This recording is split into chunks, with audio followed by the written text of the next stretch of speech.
अलि 1 लाख लगानी गर्यो पछि त्यो शेयर निकाल्न पाउँछ कि पाउँदैन? यो विषयमा अध्यक्षले बोल्नुहुन्छ, तर त्यो भन्दा अगाडिको चाहिँ के हामीले संरक्षण गर्छौँ भने त्यो हजारले कुरा गरेपछि त्यसको संरक्षण नगर्ने भने त पुरै भएन। जरुर संरक्षण हुन्छ, तर त्यति बेलाको हातमा अब परिस्थितिजन्य चाहिँ 65% होस् र हाम्रो मन्त्रालयको तर्फबाट लागेको होला। विशेष गरी डाक्टर मान्छे बैंकमा कसरी आयो भन्ने कुरा। हाम्रो यस च्यानललाई सब्स्क्राइब गरी बेल आइकन छोई नोटिफिकेसन अल गर्नुहोला र लाइक, कमेन्ट र सेयर गर्न पनि नभुल्नुहोला। नमस्कार, नगर न्यूज टिभीबाट स्वागत छ हजुरहरूलाई। जति पनि दाजुभाइ दिदीबहिनीहरू टाढा टाढाबाट एकदम म्याग्दीबाट, बागलुङबाट, त्यसै गरी नवलपरासीबाट अनि हाम्रो यता हिमालतिर भाइ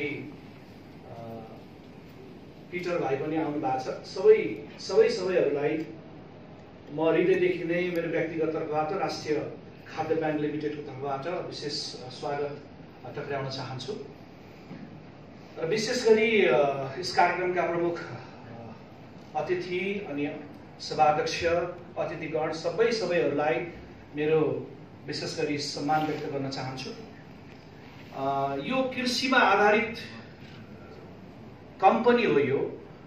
कृषि भन्ने बित्तिकै सबैलाई मनपर्छ। कृषि नै हाम्रो, कृषि प्रधान देश नै हाम्रो। तर कृषिमा भन्ने जति हामीले उन्नति गर्न सकेनौँ। उन्नति गर्न नसक्नुको कारणहरू धेरै छन्। त्यो कारण एउटा कृषक मात्रै नहुन सक्छ, त्यो व्यवसाय पनि हुन्छ, त्यो सरकार पनि हुन्छ, त्यो उत्साह दिने व्यक्तिको कमीले पनि हुन्छ। विभिन्न कम्पोनेन्टहरू समाजमा व्याप्त छ। त्यस कारणले गर्दाखेरि कृषि क्षेत्र निकै पछाडि परेको छ। हामीले केही गर्न खोज्दैछौँ।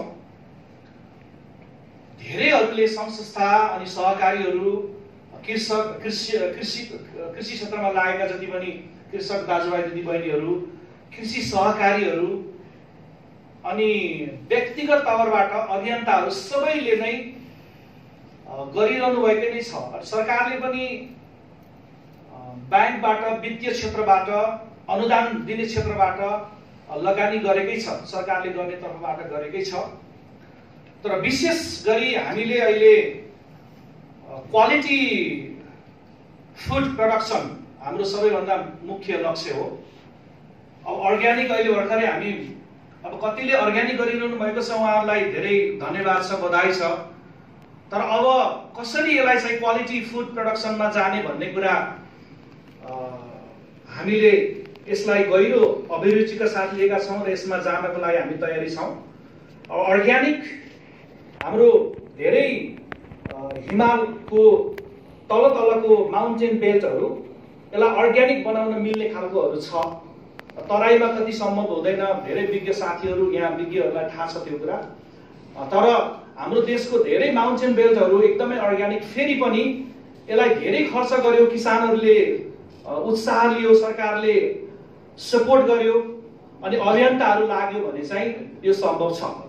अनि हामीले विशेष गरी क्वालिटीको खाना कसरी खाने होइन, क्वालिटीको उत्पादन कसरी गर्ने भन्ने कुरा नै हाम्रो संस्थाको लक्ष्य हो।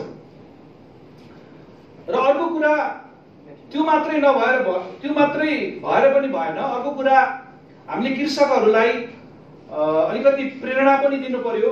उनीहरूलाई असल बिउ बिजन दिएर अनि असल तरिकाको राम्रो विज्ञ कन्सल्टेन्टहरू दिएर त्यसपछि उनीहरूले उत्पादन गरेको जति पनि खाद्यान्नहरू छ त्यसलाई सही बजारीकरण नभएर अहिले कृषकहरूमा त्यति उत्साह छैन।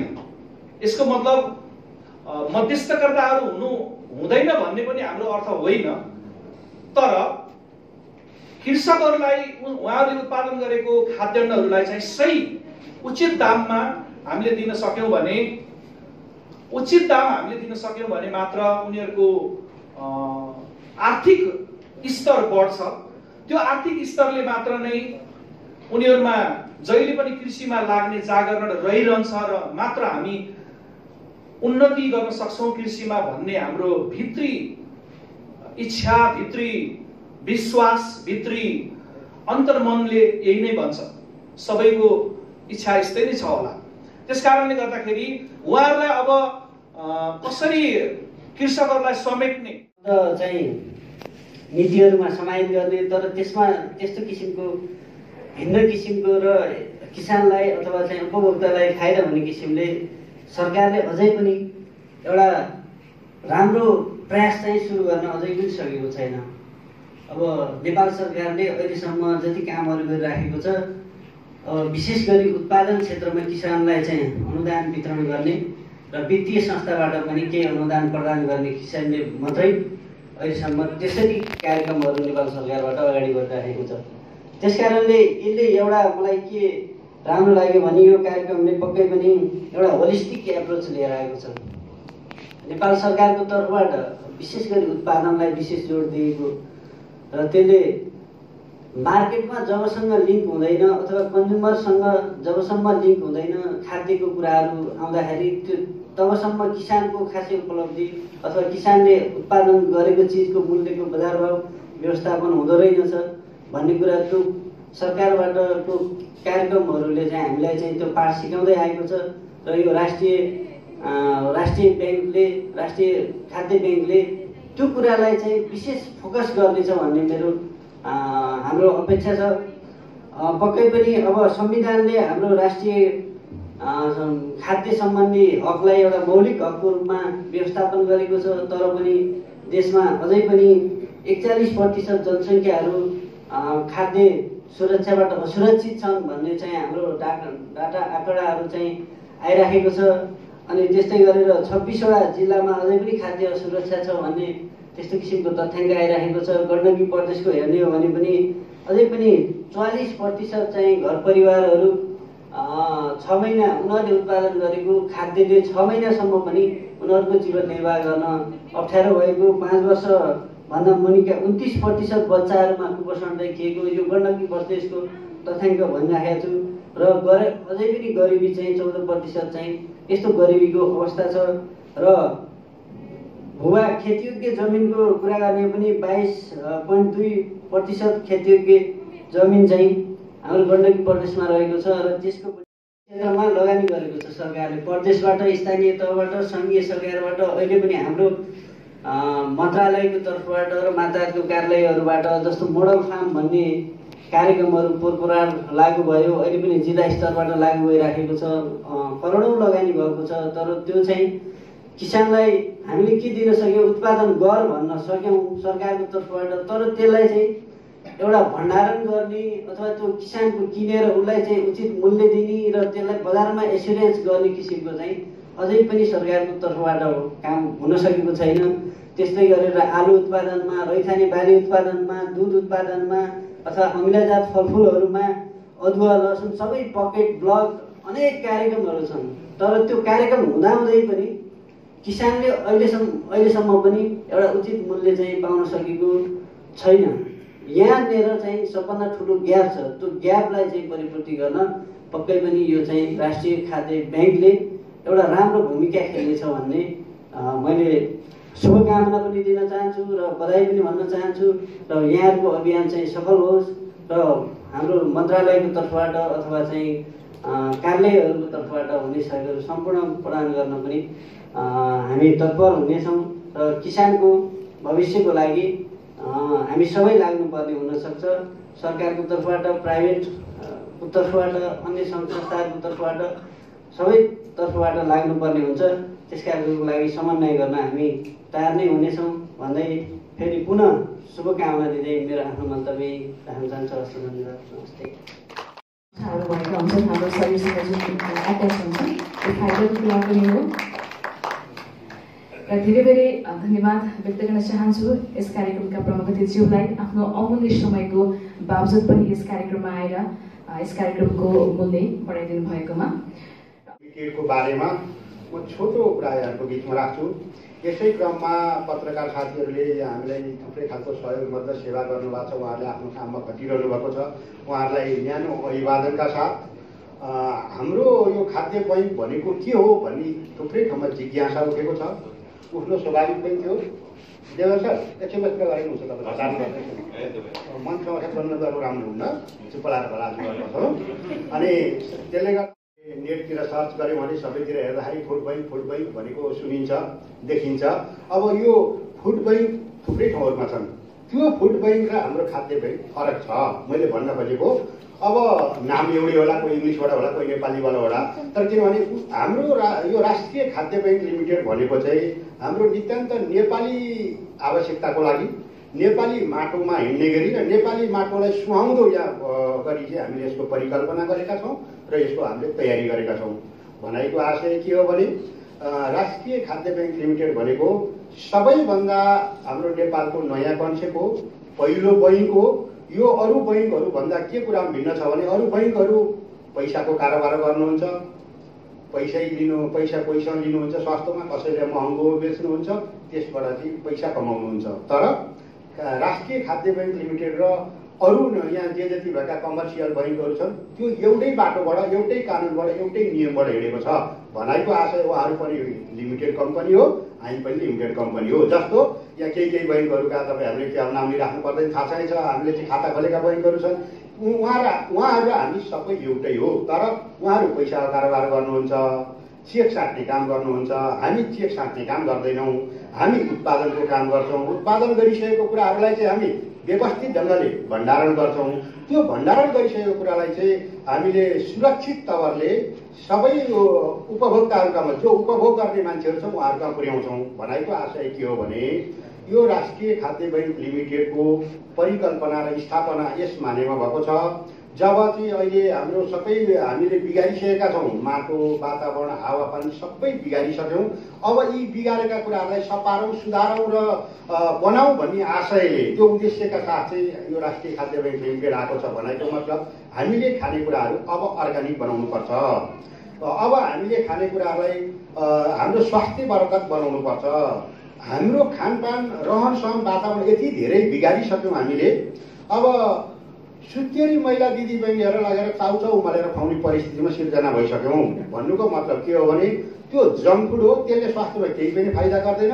जति बेला चाहिँ अब धेरै खालका पोसिला कुराहरू खानु पर्थ्यो, ती पोसिला कुराहरू खानुको सट्टा चाहिँ हामीले एकदम राम्रो भन्दा चाहिँ हामीले यस्तो चाहिँ परिस्थिति सिर्जना गऱ्यौँ।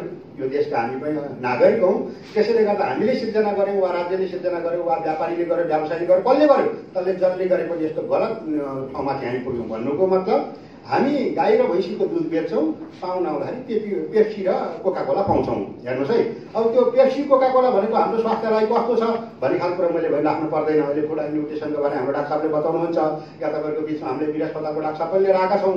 ती कुरा अहिले उहाँले बताउनुहुन्छ। त्यतापट्टि म लाग्यो भनेदेखि यो बत्तीको के अरे सूर्यको अगाडि बत्ती जस्तो हुन्छ। तर मैले बुझेको र भोगेको कुरा चाहिँ के हो भने अहिलेको जे कुरा खाँदाखेरि हाम्रो स्वास्थ्यमा असर गर्छ, हामी पार्टीमा जाऊ, भोजमा जाऊ, जहाँ जाऊ, घरमा जाऊ, अब आउने बित्तिकै पेप्सी, डिउ वा यो चाहिँ यस्ता खालका चाहिँ जङ्क फुडहरूले स्वागत गर्छौँ। त्यही खान्छौँ। खाने बित्तिकै चाहिँ हाम्रो हड्डी कमजोर हुन्छ। अनि हड्डी कमजोर हिँड्दाखेरि अलिकति लड्ने बित्तिकै हाम्रो केटाकेटीहरू हाम्रो सबैको चाहिँ यो खुट्टा फ्र्याक्चर हुन्छ, भाँचिन्छ, दुख्छ, अनि घुँडा चिन्छ, अनि 12, 15, 20, 22, 28, 30 वर्षदेखि खल्ट्याङ गर्दै हिँड्नुपर्ने स्थिति सिर्जना गर्छौँ। ती के रे भन्दा खानपानको कारणले। अब अहिले किनभने 18 वर्षको मान्छेलाई प्रेसर भन्छ, सुगर भन्छ, उसलाई चाहिँ यस्तो देखियो, किन त्यस्तो भयो भन्दा यिनी खालका यी खानु नहुने अखाद्य वस्तुहरू। मेरो बच्चा सानो छ, त्यो बाबुले चाहिँ एकदम पिर गर्यो, त्यही भएर मैले चाहिँ यस्तो किनिदिउँ भन्छ, त्यस्तो किनिदिउँ। बच्चा खुसी पार्नमा हामीले बच्चाको जीवन बिगाइरहेका छौँ। त्यही भएर यी जङ्क फुडहरूले अहिले सबै ठाउँमा चाहिँ लिइसक्यो। अब हाम्रो अर्ग्यानिक खानेकुराहरू हराइसके। अब त्यही भएर पनि हामी गाईको दुधलाई बेचेर चाहिँ यस्ता कुराहरू खान्छौँ। कोदो, फापर जस्तो चाहिँ जो शरीरका लागि एन्टिबायोटिक औषधिको रूपमा हाम्रो शरीरमा काम गर्ने कुराहरू। तपाईँ हामी सबै किसानको छोराहरू हौँ, कृषिलाई बुझेका पनि छौँ, काहीँ न काहीँ हामीले खाएका पनि छौँ, काहीँ भण्डारण गरेका पनि छौँ। भन्नुको मतलब कोदो तपाईँ धेरै वर्ष जति वर्ष राख्नुहोस्, त्यसमा कहिल्यै पनि घुन, पुतली, धुलिया, धमिरा केही लाग्दैन। भन्नुको मतलब त्यो आफैमा यति डह्रो कुरो छ, त्यो हाम्रो शरीरमा लाग्ने बित्तिकै हामीलाई पनि त्यति डह्रो बनाउँछ। तर अब त्यो कुरा हामीले बिर्स्यौँ। अहिले कोदो कहाँ पाइन्छ भन्दा कोदो कमै पाइन्छ, पाइहाल्यो पनि कहिलेकाहीँ तुम्बाहरू आदि इत्यादि यस्तो अरू कुरामा प्रयोग गरिन्छ जो हाम्रो शरीरलाई इनर्जी दिने खालको कुरामा, प्रतिरोधात्मक क्षमता वृद्धि गर्ने कुराहरूमा हामीले प्रयोग गर्न छोडेका छौँ, जसले अब हाम्रो राष्ट्रिय खाद्य बैंक लिमिटेडले चाहिँ यी सबै कुराहरूको बारेमा जानकारी गराउँदै यो हाम्रो भान्सामा पाक्ने कुराहरू हामीले खाँदाखेरि पनि यो चाहिँ गफ दिएको हो कि जस्तो पनि रहन सक्ला। हामीले जे प्रक्षेपण हुन्छ है भन्दा चाहिँ हाम्रो ठाउँबाट हामीले तयारी गरेको भिजन, मिसन र प्लान अनुसार यो हेर्दाखेरि केही वर्षपछि नेपालमा सबभन्दा बढी रोजगारी सृजना गर्न सक्ने कम्पनीको रूपमा चाहिँ राष्ट्रिय खाद्य बैंक लिमिटेड हुन्छ। अहिले नेपाल सरकारका विद्युत कृषिमा चाहिँ दिगो क्रान्तिको एउटा अवधारणा बोकेर हामी यहाँ उपस्थित छौँ। हाम्रो जन्म कसरी भयो भन्ने कुराहरू गर्नभन्दा अगाडि मैले चाहिँ एउटा विश्वको 4-5वटा देशको केही डाटाहरू प्रस्तुत गर्छु। अब इजरायलको हेर्ने हो भने इजरायलमा नेपालको भन्दा चाहिँ आधाभन्दा बढी ल्यान्ड चाहिँ त्यहाँ मरुभूमि छ नेपालको कम्पेरिजन गर्ने हो भने। र त्यहाँका टोटल फार्मर्स भनेको टोटल पपुलेसनको जम्मा 1.07% मात्रै छन्। 1.07% त्यहाँको फार्मर्सले पनि त्यहाँ चाहिँ वर्षेनी एनुअल्ली $7.9 बिलियन चाहिँ उनीहरूले चाहिँ एनुअल्ली प्रड्युस गरिरहेका छन्। उनीहरूले चाहिँ त्यहाँको उत्पादन गरिरहेका छन् with 12% lace water and 26% more production. भनेको 12% चाहिँ पानी कम प्रयोग गरेर 26%सम्म उनीहरूले चाहिँ प्रोडक्सनहरू इन्क्रिज गरेका छन्। नेदरल्यान्डको कुरा गर्ने हो भने नेदरल्यान्ड पनि नेपालभन्दा आधा सानो कन्ट्री हो, आधाभन्दा अझै कम सानो। त्यहाँ चाहिँ अहिले ग्लास हाउसमा चाहिँ खेती गरिन्छ। ग्लास हाउस अहिले हाम्रो जुन यो प्लास्टिकको खेती चल्ने भइरहेको छ त्यहाँ चाहिँ ग्लास हाउसको खेती हुन्छ। त्यहाँ चाहिँ जम्मा 10,000 हेक्टरमा चाहिँ त्यहाँ खेती गरिन्छ र it is the one of the world second largest exporter of the vegetables and agriculture products. भनेको त्यति 10,000 एरियाबाट पनि हामीले चाहिँ एउटा कन्ट्रीलाई आत्मनिर्भर गराउन सक्ने रहेछौँ भन्ने कुराहरू चाहिँ हामीले नेदरल्यान्डबाट सिक्न सक्छौँ। अब इन्डियाको कुरा गर्ने हो भने इन्डिया चाहिँ one of the largest exporter. Plus अहिले कोभिडको बेलामा अरू देशहरूमा चाहिँ एग्रिकल्चरमा चाहिँ असर परिरहेको अवस्थामा चाहिँ इन्डियामा 25-27% चाहिँ त्यहाँको प्रोडक्सनमा इन्क्रिज भएको छ अहिले। भनेको हामीले एग्रिकल्चर जस्तो चिज भनेको कोभिडले पनि नरोक्ने रहेछ भन्ने कुरा चाहिँ हामीले यसरी बुझौँ। अनि चाइनामा चाहिँ आफ्टर कल्चरल रिभोल्युसन त्यहाँको एग्रिकल्चरमा जसरी सरकारले लगानी गर्यो त्यो अवस्थाको हेर्ने हो भने त्यहाँ त्यो 40 वर्ष अगाडि चाहिँ 17.2% मात्रै त्यहाँको चाहिँ 17.2% पोभर्टी थियो। अहिले चाहिँ घटेर 3.1%मा आएको छ। बट नेपालको कुरा गर्ने हो भने sadly Nepal with such a huge diversity, यति डाइभर्सिटी हुँदाखेरि पनि क्लाइमेटको, यहाँको सोइलको, हावापानीको यति डाइभर्सिटी हुँदाखेरि पनि हामीले एनुअल्ली हामीले चाहिँ वर्षेनी 2 खर्बको हामीले चाहिँ कृषि उपज चाहिँ हामीले आयात गर्छौँ। अनि जम्मा 33 अर्बको मात्रै हामीले चाहिँ एक्सपोर्ट गर्छौँ। अब अहिले नेपाली यो 2 खर्बलाई चाहिँ हामीले डिभाइड गरेर हेर्ने हो भने चाहिँ 65 रुपियाँको 50 देखि 65 रुपियाँ हामी इन्डिभिजुअली हामी प्रत्येकले एक दिनमा 65 रुपियाँको हामीले किनेर खाने रहेछौँ इन्डियामा बाहिरबाट आयात भएको चिज। भनेपछि हामी कति आत्मनिर्भर अरू कन्ट्रीमा डिपेन्डेन्ट छौँ भन्ने कुराहरू चाहिँ हामीले बुझौँ। With 65% of total population involvement चाहिँ 65% इन्भल्भमेन्ट जाँच्ने र तपाईँले अचम्म लागेको होला विशेष गरी डाक्टर मान्छे ब्याङ्कमा कसरी आयो भन्ने कुरा। तर यो रमाइलो कुरा के छ भने यो ब्याङ्क अरू ब्याङ्क जस्तो पैसा सार्ने ब्याङ्क नभएर हामीसँग खाद्यान्न र खाद्यसँग प्रविधि सार्ने ब्याङ्क भएको कारणले र डक्टरको र ब्याङ्कको सम्बन्ध कसरी रह्यो भन्ने कुरा म हजुरलाई एक्सप्लेन गर्न चाहन्छु। स्पेसियली हामीले खाएको खाना र हामीले खाने गरेको खाना अथवा भोजन त्यो प्रत्यक्ष रूपमा 100% हाम्रो स्वास्थ्यसँग सम्बन्धित रहन्छ, जसले गर्दाखेरि त्यो खाएको खाना स्वस्थकर छ या छैन र त्यो खाइरहेको खानाले हाम्रो शरीरलाई कसरी फाइदा गर्छ र यो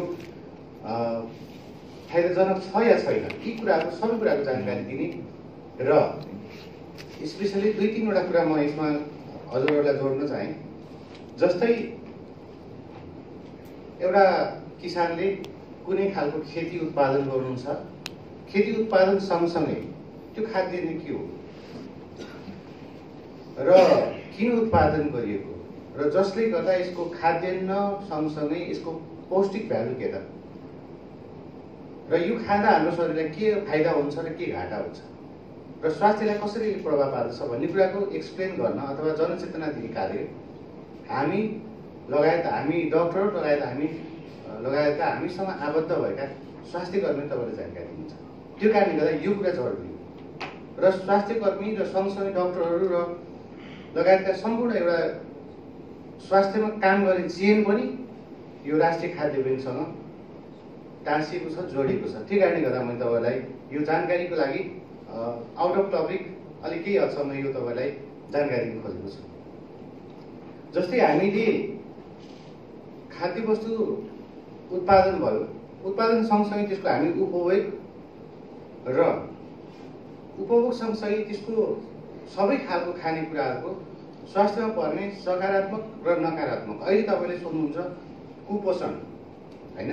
कुपोषण भन्ने शब्द सुन्नुभएको छ र अहिलेको परिभाषा अनुसार कुपोषण भने के त भन्दाखेरि हाम्रो शरीरलाई आवश्यक पर्ने कुनै पनि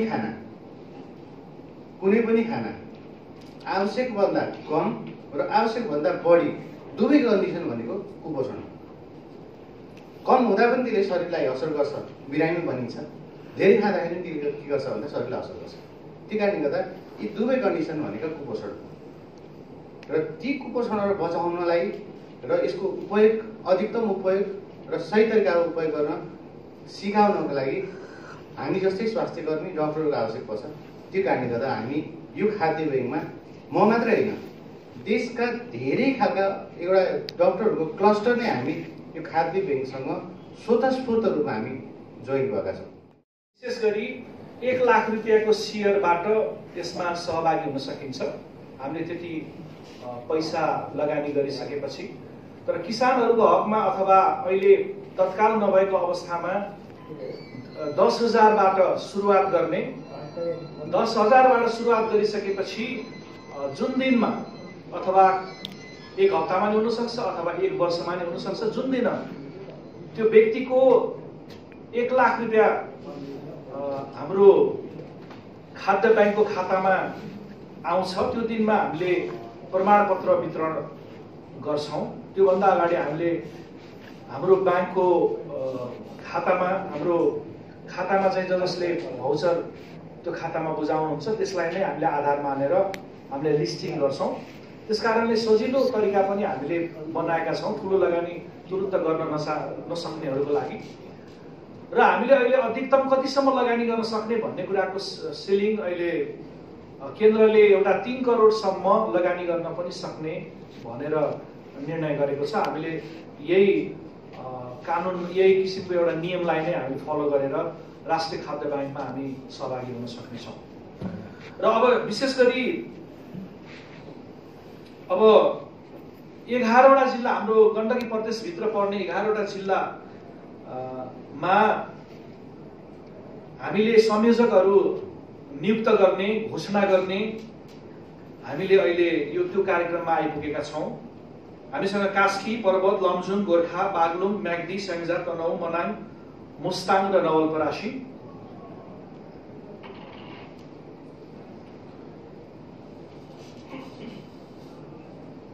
अनि त्यसै गरी हामीसँग प्रदेश नम्बर 3 को पनि धादिङबाट प्रतिनिधित्व गर्नुहुने पिटर तामाङ, रुबी भ्याली गाउँपालिका युवा सङ्घको अध्यक्ष भाइ पनि आउनु भएको छ।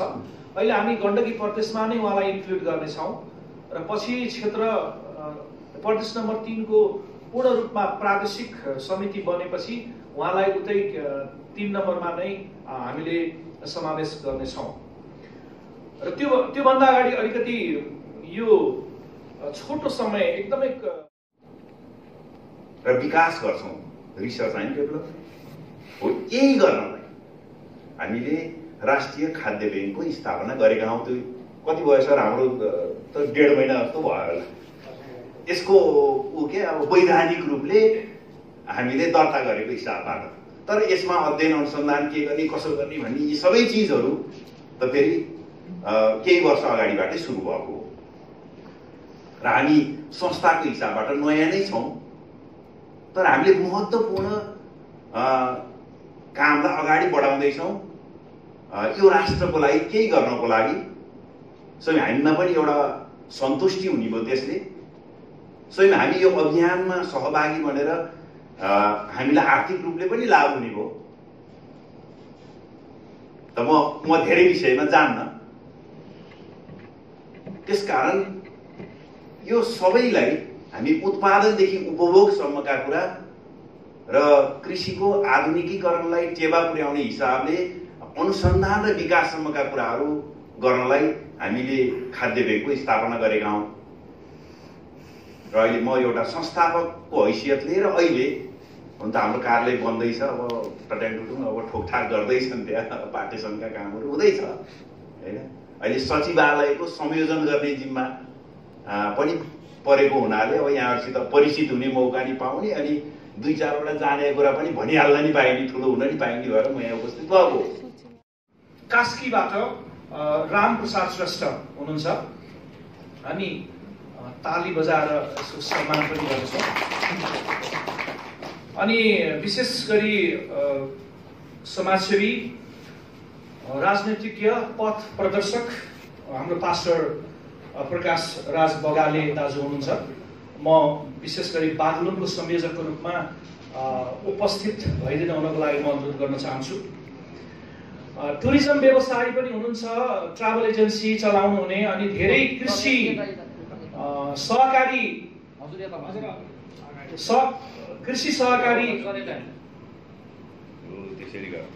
संस्थाहरूको प्रतिनिधित्व गर्ने व्यक्तिहरूलाई उत्साह प्रदान गर्नुहुने अनि गोलबद्ध गर्नुहुने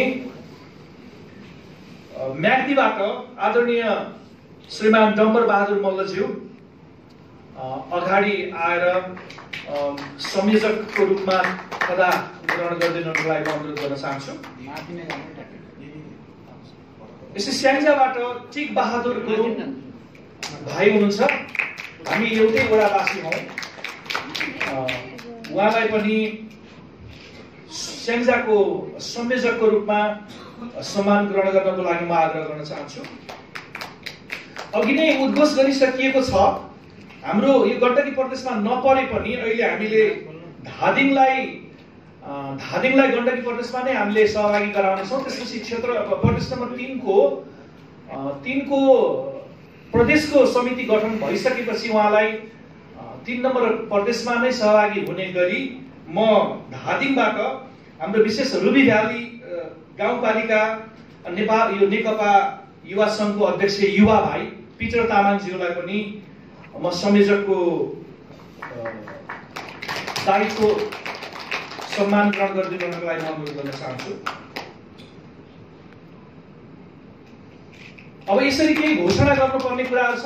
जो व्यक्ति उहाँ उपस्थित हुन सक्नु भएको छैन, म उहाँलाई यस कार्यक्रमबाट रमेश गुरुङज्यू, उहाँ एकदमै ठुलो लार्ज स्केलमा स्याउ व्यवसायी हुनुहुन्छ। उहाँले धेरै ठुलो लगानीमा मुस्ताङमा स्याउ लगानी गर्नुभएको छ।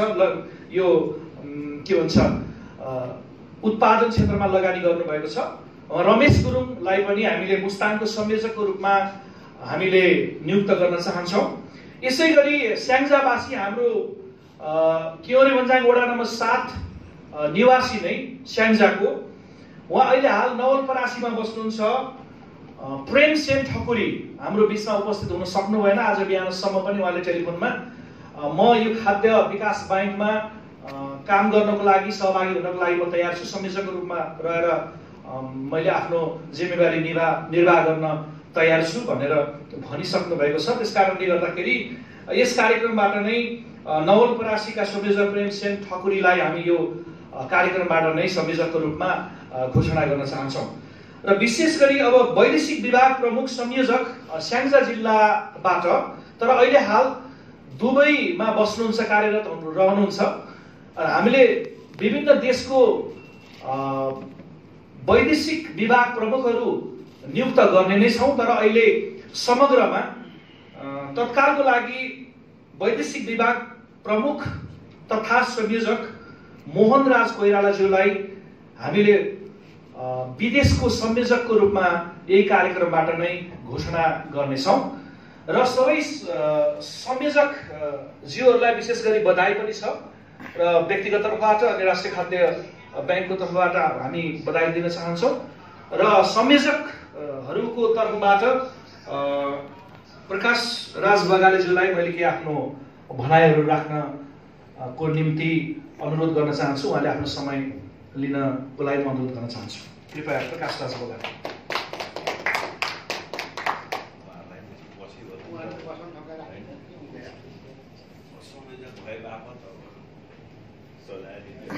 राष्ट्रिय खाद्य ब्याङ्क लिमिटेडले जुन परिचयात्मक कार्यक्रम राखेर गण्डकी प्रदेशमा यसरी हामीलाई बोलाउनु भयो, यो सभाका सभापति सभाज्यू र विषय विज्ञहरू र यो अभियानमा जोडिनुभएका सम्पूर्णलाई मेरो तर्फबाट फेरि पनि नमस्कार भन्न चाहन्छु।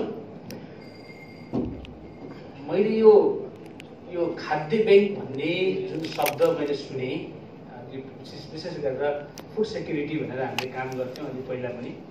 म आइएनजिओमा केही समय 7-8 विषयहरूमा कोअर्डिनेसन गरेर काम गरेको, डेभलपमेन्ट सेक्टरमा, उत्पादन सेक्टरमा प्लस संस्थागत विकासको क्षेत्रमा काम गरेको हुनाले केही अनुभव छ। मेरो धेरै अनुभव त छैन, तर यो खाद्यसँग सम्बन्धित, न्युट्रिसनसँग सम्बन्धित कुरा भएको हुनाले र मानिसको स्वास्थ्य चाहिँ महत्त्वपूर्ण हो। म आफै पनि गोर्खामा जन्मिएको, चितवनमा अलिअलि हुर्किएको, त्यसपछि अलिकति म स्वास्थ्यमा विशेष ख्याल गर्ने भएको हुनाले मैले चितवन छोडेर, सहरी क्षेत्र छोडेर अलिक गाउँ रोजेर बागलुङमा बस्ने गरेँ हो। म जन्मिएको गोर्खा, अनि अलिकति पठन पाठन गरेको चितवनतिर, त्यसपछि पोखरा हुँदै अहिले चाहिँ म बागलुङमा छु। म मेरो आफ्नो स्वास्थ्यको लागि म बागलुङ बसेँ हो, यही विशेष गरेर। त्यसले गर्दाखेरि प्राकृतिक जीवनशैली मलाई मनपर्छ। मलाई अहिले पनि याद छ, मैले सानोमा खाएको कुखुराको मासु अहिले मैले त्यो टेस्ट पाउँदिनँ है। मलाई एकदमै खोज्न मन लाग्छ। म एकदमै रिमोट भिलेजतिर जान्छु, त्यो कुखुराको स्वाद, लोकल कुखुराको स्वाद एकदम मनपर्छ है। अब बजारतिर त्यो स्वाद छैन। त्यस्तै किसिमले फर्सी, उदाहरणको लागि फर्सी, तपाईँको फर्सीको त्यो कैँडाको स्वाद, गन्ध अहिले पनि मेरो नाकमा छ।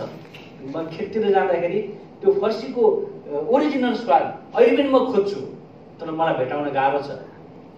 जुन राष्ट्रिय खाद्य ब्याङ्क लिमिटेड यो कस्तो मलाई अलि कन्फ्युजन भइरहेको छ। यो कस्तो कम्पनी लिमिटेड अन्तर्गत यो ब्याङ्किङ सेक्टरको हो कि यो कस्तो? मैले सुन्दाखेरि अलि यो चाहिँ टिपिकल्ली खाद्यको विकास गर्ने खालको जुन हामीले कोदो, फापर, जुवा, के अरे जौ, गुवाको आयो, त्यो म बच्चा हुँदाखेरि म म्याग्दी जन्मेको, त्यहाँ यस्तो खालको खानाहरू त्यो खाएर हुर्किएको। अब अहिले म विभिन्न प्रोफेसनमा अहिले पोल्ट्रीमा छु। त्यो कारणले कन्फ्युजन भयो अलिकति। अब यसमा चाहिँ पार्टिसिपेन्ट हुनुहुन्छ भने नेपाल सरकारका यहाँ बसै सरका सरहरू हुनुहुन्छ, विभिन्न विज्ञ हुनुहुन्छ, डक्टर हुनुहुन्छ, यहाँ धेरैहरू हुनुहुन्छ होइन। अब मलाई चाहिँ तपाईँहरूलाई त्यो अर्ग्यानिक तयार गर्न त आखिरमा हामीलाई त्यो मल, बिउ, त्यसमा चाहिने तत्त्वहरू त्यो पनि त अर्ग्यानिक चाहिने होला नि। अब यसले मल अहिले भर्खरै मात्रै मल नपाएर नेपालमा किसानहरूले मलको कत्रोको हाहाकार भयो। मैले यो सिजनमा मात्रै 2 वर्ष अगाडिको मल स्टक डम्पिङ गरेको मल हामीले यो सिजनमा कुखुराको मल बेचेको थियौँ। अब मलको त्यति हाहाकार छ होइन। पक्कै पनि हामीले चाहिँ त्यो खाना आहार विहारको ठुलो महत्त्व हुन्छ। जस्तो हामीले चाहिँ पोल्ट्री सेक्टरमा फिडहरूमा के भन्छ भने न्युट्रिसनले विभिन्नवटा चाहिँ हाम्रो डक्टर साहब पढाउनु भयो, मैले ठ्याक्कै मलाई त्यो याद आइरहेको छ। न्युट्रिसनको ठुलो भूमिका हुन्छ। कति दिनमा कति किसिमको कुखुरा तयार गर्ने, त्यसलाई कसरी त्यसको ब्यालेन्स मेन्टेनेन्स गर्ने भनेको ठुलो भूमिका हुन्छ। त्यस्तै गरी यसको हाम्रो शरीरलाई पनि पक्कै पनि महत्त्व हुन्छ। र यो तपाईँहरूले के खाना हुन्छ, के खाना हुन्न भन्ने कुराहरू डक्टर साहब यहीँ हुनुहुन्छ। तपाईँहरूले चाहिँ नेपाल सरकारको पाठ्यक्रममा, स्कुलको पाठ्यक्रममा पनि यो लागू गरिदिनु भयो भने, जस्तै जङ्क फुडहरू खान हुँदैन होइन, हड्डी विकास हुने, शरीरलाई चाहिने तत्त्वहरू यो खानुपर्छ भन्ने खालको बच्चैदेखि त्यो गरिदिनु भयो भने एकदमै बेटर हुन्छ। डक्टर साहब हुन्छ होइन, तपाईँहरू आफ्नो सेक्टरमा हुनुहुन्छ। म नेपाल सरकारको पूर्व रिटायर्ड कर्मचारी हो। तत्कालीन अवस्थामा रामसभा पदको म चाहिँ ज्योति, मलाई चाहिँ यो राष्ट्रिय खाद्य ब्याङ्कमा चाहिँ के क्वेसन गर्न मन लाग्यो भने, यो कृषकहरू र पैसा भएको पनि के त्यस्तै के वर्ड थियो त्यहाँ चाहिँ मैले अलि याद गरिनँ। 10,000 तर 1 लाख सेयर मैले यो पेपर पनि देखेको थिएँ 1 लाखको सेयर लिन पर्ने भन्ने रहेछ। अहिलेको यो अवस्था र नेपालको स्थिति हेर्दाखेरि त 1 लाख त सामान्य कुरो होइन नि त। अनि 3 करोडसम्म लगानी गर्न सकिन्छ भन्नुभएको छ कि धनीहरूको लागि मात्र खोलेको र राष्ट्रिय ब्याङ्क खाद्य ब्याङ्क। धेरै धन्यवाद। यो अनि अर्को अनि 1 लाख लगानी गर्यो पछि त सेयर निकाल्न पाउँछ कि पाउँदैन? यो विषयमा अध्यक्षले बोल्नुहुन्छ, तर त्योभन्दा अगाडिको जिज्ञासा म आफै मेट्छु। यो 1 लाख अरू केही छ अझै? धन्यवाद, बस्दिनुहोस्। 1 लाख रुपियाँ लगानी गरेर अब हामी यो लिमिटेडमा धेरै कम पैसा राखेर कम्पनीले मिनिमम 1 लाख रुपियाँ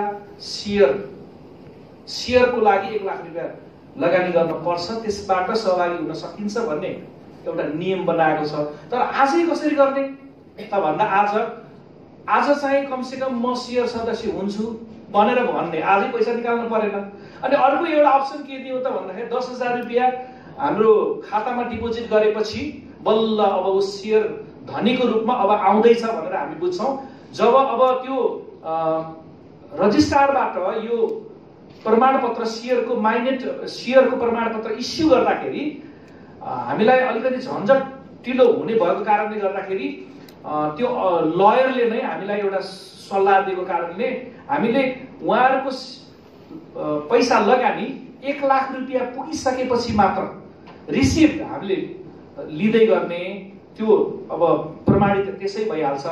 तर 1 लाख रुपियाँ पुगिसकेपछि मात्र हामीले उहाँहरूको सेयर धनी प्रमाणपत्र हामीले 1 लाख रुपियाँ पुगिसकेपछि मात्र इस्यु गर्ने भन्ने एउटा नियम बनाएको कारणले गर्दा अब यो पनि नियम ठिक छैन भन्ने लाग्यो भने हाम्रो राष्ट्रिय खाद्य ब्याङ्क लिमिटेडले सबै किसानहरूको उपस्थितिहरूको तपाईहरु जस्तो सबै एउटा बुद्धिजीवी महानुभावहरूको सुझाव सङ्कलन गरेर के चाहिँ बेस्ट हुन्छ भन्ने कुरामा हामी लाग्छौँ।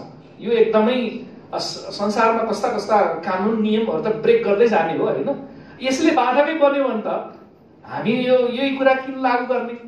त्यसपछि मेजोरिटीबाट एउटा निष्कर्ष आउन सक्छ, यो बेस्ट होला, किसानहरू पनि यो मिनिमम क्राइटेरिया यसबाट प्रवेश गर्न सक्छन् भन्ने केही त्यस्ता मतहरू आयो भने यसलाई निश्चय नै राष्ट्रिय खाद्य ब्याङ्कले लिमिटेडले चाहिँ हामीले यसलाई सम्बोधन गर्ने नै छौँ। के रे एउटा फेरि यसमा हजुरले भनेको एन्सरमा मलाई एउटा क्वेसन आयो कि 10,000 दियो होइन, एक किस्ता दियो मतलब अब उसले 1 लाख पुर्याउन सकेन, अब उसको पैसा जति उसले जम्मा गरेको त्यो पैसा के हुन्छ त? अब यसको विषयमा अध्यक्ष बोल्नुहुन्छ, म बोले भने के हुन्छ भने बाजिन्छ कुरो। अध्यक्षले यसको निराकरण गर्नुपर्छ। अहिले हामीले प्रवेश गर्ने बाटो यो बनाएका हौँ। प्रवेश गर्दा गर्दै चाहिँ ब्याक हुन चाहेन के गर्ने भन्ने विषयमा अहिले मनमा उहाँलाई केही यो विषयको छलफलै भएको थिएन, यो पनि नयाँ विषय भयो। अध्यक्षले के यसको एन्सर निकाल्नु भएको होला। अहिले भर्खरै यसको उत्तर निस्किएन भने पनि आगामी समयमा हामीले यसलाई कसरी व्यवस्थित गरेर लाने भन्ने कुराको निर्णय निष्कर्ष समाधान अवश्य। बहिनीले यहाँ सोध्नुभयो त्यो सेयरको बारेमा। यो सेयरको बारेमा हामी एकदम क्लियर छौँ। नेपाल सरकारको अहिले नियमले जे बोल्छ, नेपाल सरकारको हिँड्ने प्राइभेट लिमिटेड कम्पनीहरूलाई व्यक्तिलाई हिँड्नका लागि छुट्टा छुट्टै ऐनको व्यवस्था गरेको छ। सोही अनुरूप राष्ट्रिय खाद्य बैङ्क लिमिटेड चाहिँ लिमिटेड कानुन अन्तर्गत जान्छ, जसले गर्दाखेरि यसको 100 रुपियाँको एक किता सेयर हो। त्यो 100 रुपियाँको एक किता सेयर नै हो लिनुपर्ने जम्मै त्यही नै हामीले व्यवस्था गरेका छौँ। र त्योभन्दा अहिलेको हकमा 100 रुपियाँको एक किता हुन्छ। भोलि काम गर्दै जाँदै पर्दा यो 100 रुपियाँको किताको सेयर कुनै बेला हामीले किन्नु पर्दा पुनः कुनै बेला हामी यो यही ठाउँमा आएर फेरि भाषण गर्दाखेरि अथवा भेटघाट हुँदा केही समय पछाडि यो 2000, 4000, 3000 पुग्यो भन्ने खालको अवस्था सिर्जना गर्ने गरी हामीले प्लान गरेका छौँ। यसले गर्दाखेरि चाहिँ त्यो सेयरको हकमा नेपाल सरकारले बनाएको नियमअनुसारै हामी हिँड्ने भएको हुनाले 100 रुपियाँको किताको दरले नै हामीले बिक्री गर्ने हो। तर 1 लाख रुपियाँ चाहिँ किन चाहियो त भन्ने खालको यहाँको जिज्ञासा सुझाव रह्यो भने त्यो 1 लाख रुपियाँ पैसा हामीलाई चाहिएको होइन। हामीलाई यत्रो 2 अरबको प्रोजेक्टमा 1 लाख रुपियाँले केही अब त्यो कति कहाँ के हुन्छ त्यसको त्यत्रो ठुलो ऊ पनि होइन। तर कुरो के चाहिँ हो भने समायोजन गर्ने, व्यवस्थापन गर्ने यी खालका कुराहरूमा केही कठिनाइहरू रहन्छन्। जस्तो हजुरहरू त पब्लिक लिमिटेड कम्पनीमा छिरिसकेपछि तपाईँहरूको सेयर प्रमाणपत्र तपाईँलाई जारी गर्नुपर्छ, कम्पनीले बुझेको रिसिप्ट दिनुपर्छ। तपाईँको नामबाट चाहिँ त्यो जब खाद्य बैङ्क लिमिटेडमा तपाईँको नामबाट पैसा डिपोजिट हुन्छ अनि त्योभन्दा पछाडि त्यो तपाईँको डिपोजिट नागरिकतासहित लगेर चाहिँ हामीले कम्पनी रजिस्टर कार्यालयमा लगेर सेयर प्रमाणित गराउँछौँ अनि त्यो गराएर तपाईँलाई दिनुपर्ने भएको हुनाले यी सबै झन्झटिला प्रक्रियाहरू पुरा गर्नको लागि 100 रुपियाँको एउटा सेयर लिएर अथवा 100 रुपियाँ मात्रै हाल्दा अथवा 1000 मात्रै लिएर जाँदाखेरि ती कतिपय खर्च पनि कस्ट पनि हुँदैन। त्यहाँभित्रका पनि धेरै चाहिँ डकुमेन्टहरू बनाउनु पर्ने यत्र चाहिँ त्यो अब त्यो पछि प्रक्रियागत कुराहरू हो। तर हजुरहरूको बिचमा हामीले भन्दा के भने 1 लाख रुपियाँ पैसा हाल्नु भनेको 1000 किता सेयर किन्नु हो भनेको हो। अब यसले गर्दा दुईवटा कुरा आउँछ, 1 लाख रुपियाँ पैसा नहुने मान्छेले के सहभागी हुनै नपाउने भन्ने कुरा पनि एक ठाउँमा रह्यो। अर्को कुरो चाहिँ फेरि अहिलेको यस्तो सुअवसरमा यस्तो मौका भोलि तपाईँहरूले पाउनु पनि हुन्न। अहिले अब 1 लाख रुपियाँ किन जहाँबाट रेडिपेन गरेर हामीले हाल्यौँ भने पनि भोलि यो एक किता सेयरलाई चाहिँ 100 रुपियाँ सेयरलाई चाहिँ 2000, 1000, 3000, 5000 बेच्ने बेला भने कति त्यसको कमाइ हुन्छ? के त्यो गरिब चाहिँ सहभागी हुन पाउने हो त भन्ने खालको कुरा होइन। गरिबलाई धनी बनाउने अर्को माध्यम पनि हो, त्यो चाहिँ बाटो पनि हो, त्यो व्यवस्था पनि हो, त्यो योजना पनि हो। त्यसले गर्दाखेरि सक्दाखेरि यसमा सहभागी हौँ, नसक्दाखेरि सहभागी नहुँदा नि केही छैन। किनभने के किसान चाहिँ सहभागी हुन नभए नि हुन्छ त? नभइकन खाद्य बैङ्कमा जोडिन पाइँदैन त भन्ने कुरा पाइन्छ पर्याप्त रूपमा। अर्को कुरा, किसान अहिले जो खेती गर्नुभएको छ उहाँहरूलाई खाद्य बैङ्कले चाहिँ के दिन्छ त भनेर भन्दा तपाईँलाई बिउ दिने हो। बिउ किन्नको लागि तपाईँलाई काहीँ न काहीँबाट पैसा खोजेर जानुपर्ने थियो, खाद्य बैङ्कले बिउ दियो, त्यो पैसा बच्यो। त्यसै गरी तपाईँलाई मल चाहिएको थियो, मल किन्नको लागि तपाईँ हारबार गरेर माखा मन्दिर राखेर चाहिँ पैसा लिएर जानु पर्थ्यो। त्यो भनेको हामीले प्राङ्गणिक मल दिन्छौँ। प्राङ्गणिक मललाई चाहिँ त्यो चाहिनु पर्ने भनेको ठुलो मात्रा तपाईँको खेतीको तपाईँले गर्न लागेको कामको तपाईँले कति रोप्नुहुन्छ, त्यो तपाईँको कुन क्षेत्र कति उत्पादन हुन्छ, हाम्रो प्राविधिकले भनेअनुसारको 60-70% चाहिँ हामीले त्यो प्राङ्गणिक मल दिन्छौँ वा तपाईँलाई त्यो मल बनाउनु सिकाउँछौँ वा तपाईँलाई चाहिँ त्यो थोरै हामीले चाहिँ जीवाणु भन्ने एउटा अहिले प्राविधिक टेक्नोलोजी धेरै आएको छ, त्यसको बारेमा पछि व्याख्या गरौँला। ती कुराहरू लगेर तपाईँहरूलाई सिकायौँ भनेदेखि त्यो तपाईँले गर्नुभयो भनेदेखि खेतीमा पनि सस्तो पर्ने अनि आफ्नो क्यास पनि जाने भने त्यो क्यास पनि तपाईँहरूको बच्यो भनेको पैसा माखा मन्दिर राखेर लानुपर्ने पैसा पनि भएन। अनि त्यसभन्दा पछाडि तपाईँलाई प्राविधिकले चाहिँ निःशुल्कमा तपाईँ घर घरमा गएर सिकाइदिनु भयो, त्यो कुरा पनि जान्नु हुने भयो। जस्तो अहिले तपाईँहरूको रूपमा त डाक्टरले आएर सिकाउनु भयो, अर्को कृषि विशेषज्ञले सिकाउनु भयो, भोलि यस्ता अरू धेरैजनाले आएर सिकाउँदै गर्नुहुन्छ अनि त्यो कुराहरू पनि तपाईँलाई उपलब्ध हुनुभयो। अहिले काठमाडौँबाट पोखरासम्म आउनु, पोखराबाट बागलुङसम्म पुग्नु होला, यहाँनै तपाईँको जिल्लामा टोलमा पनि पुग्नुहुन्छ कुनै दिन हामी पुर्याउँछौँ। त्यही भएर अहिले हाम्रो यो टिम बनाएको छौँ। अब एवं रीतिले गर्दा त्यो पनि उपलब्धि हुने भयो। अर्को खालको कुरा भनेको चाहिँ हजुरहरूले चाहिँ त्यहाँ उत्पादन गरेको सामान जति अहिले बेच्नको लागि त कुनै नजिकको बजारमा पुर्याउनै पर्थ्यो। तपाईँले जे सामान उत्पादन गर्नुहुन्थ्यो मान्नुहोस् तपाईँकोमा जे फाल्छ खानेकुराहरू मध्येकोमा त्यो सामान बेच्न त कहाँ लानु पर्थ्यो, त्यो ढुवानी गर्नु पर्थ्यो होला, के गर्नु पर्थ्यो होला, त्यसमा पैसा खर्च हुन्थ्यो होला। त्यो पनि खाद्य बैङ्कले चाहिँ तपाईँकै ठाउँबाट तपाईँकै केन्द्रबाट तपाईँकै सेन्टरबाट उत्पादन गरिदिनु। यसको मतलब तपाईँको गोठमा घरमा गएर तपाईँको बारीमा गरेर ल्याउँछौँ भनेर अहिले हामी भन्दैनौँ। हाम्रा त्यहाँ तोकिएका निश्चित सेन्टरहरू हुन्छन्, त्यो सेन्टरबाट हामीले उठाइदिने भयौँ। यसले गर्दाखेरि सबै खालका कुरामा अब यसले गर्दाखेरि यो किसानलाई चाहिँ सपोर्ट गर्ने हो कि यो चाहिँ धनीलाई सपोर्ट गर्ने हो भन्ने कुरा यहाँहरूले बुझ्दा हुन्छ, मैले भनिराख्नु पर्दैन। यो तथ्य र प्रमाण आफै बोल्छ, जसले गर्दाखेरि यो किसानकै लागि हो। अब सेयरको हकमा भन्नुहुन्छ भने धनी भनेर यो धनको पनि धेरै व्याख्या गरिन्छ, म त्यतापट्टि लाग्दिनँ।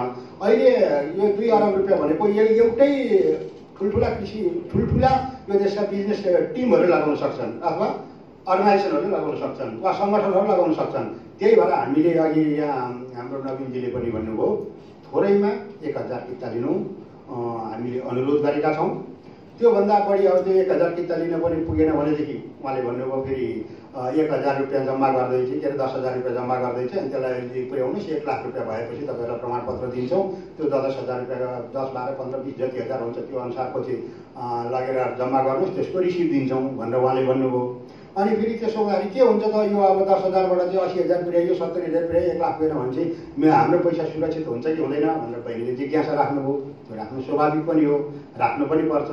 अब ठ्याक्कै कुरो के हो भने हामीले तपाईँहरूको दिएको 100 रुपियाँको संरक्षण गर्छौँ भने 100 रुपियाँ पैसाको चाहिँ हामीले संरक्षण गर्छौँ भने त्यो हजारको कुरा गरेपछि त्यसको संरक्षण नगर्ने भने त पुरै भएन।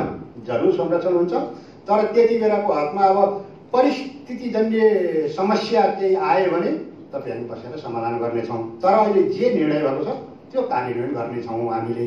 किनभने यहाँ एउटा अध्यक्षले आएर बोलिदिहाल्यो त्यो कानुन त हुँदैन, किनभने पब्लिक लिमिटेड ऐनका पनि यत्र चाहिँ त्यहाँ निर्णय भएका छन्, कार्यान्वयन भएका छन्। त्यहाँ गएर चाहिँ नियामककारी निकायमा, सरकारी निकायहरूमा गएर हामीले यो काम गर्छौँ भन्दा सबै कुराहरू राखेका छौँ। अनि त्यो कुरालाई चाहिँ हामीले बङ्ग्याएर मलाई शङ्कर उप्रेतीलाई मन लाग्यो उसले एउटा कुरा बोलिदिने, अनि त्यसभन्दा पछाडि नवीन थापाले एउटा मन लाग्यो उसले अर्को कुरो बोलिदिने गरेर चाहिँ संस्था चल्दैन।